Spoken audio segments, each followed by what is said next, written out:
Les poissons de la réserve naturelle ont pris l'habitude de voir buller des plongeurs. 50 000 immersions ont lieu chaque année dans cette zone protégée. Le parc sous-marin de Cerbère-Banyuls existe depuis 1974.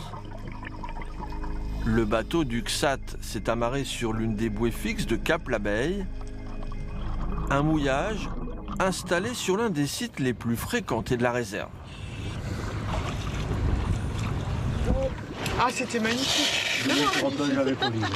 C'était pouf, tous ces mérous dans le courant là, ça chassait partout. Ça mangeait. Le retour était magnifique. Ouais. On s'est laissé porter par le courant et on était au milieu des bandes de poissons.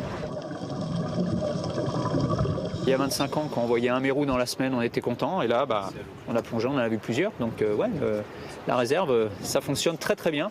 Et les plongeurs en sont ravis, entre autres. Les pratiques ont bien évolué depuis la naissance de ce sport. Dans les premiers temps, les hommes grenouilles remontent avec fierté des trophées, comme ces bouquets de corail rouge, une espèce aujourd'hui en danger. Au biodiversarium de Banyuls-sur-Mer, les scientifiques observent le changement de comportement. Petit à petit, la réglementation s'est mise en place et les plongeurs aussi ont compris l'intérêt de rester neutre dans le milieu. Donc ne plus casser des oursins par exemple pour faire venir des poissons, ne plus rien remonter à la surface, ça c'est évident. Ne plus aussi embêter les animaux, hein. On ne capture pas un poulpe, on évite de récupérer tout ce qui peut être au fond pour le montrer.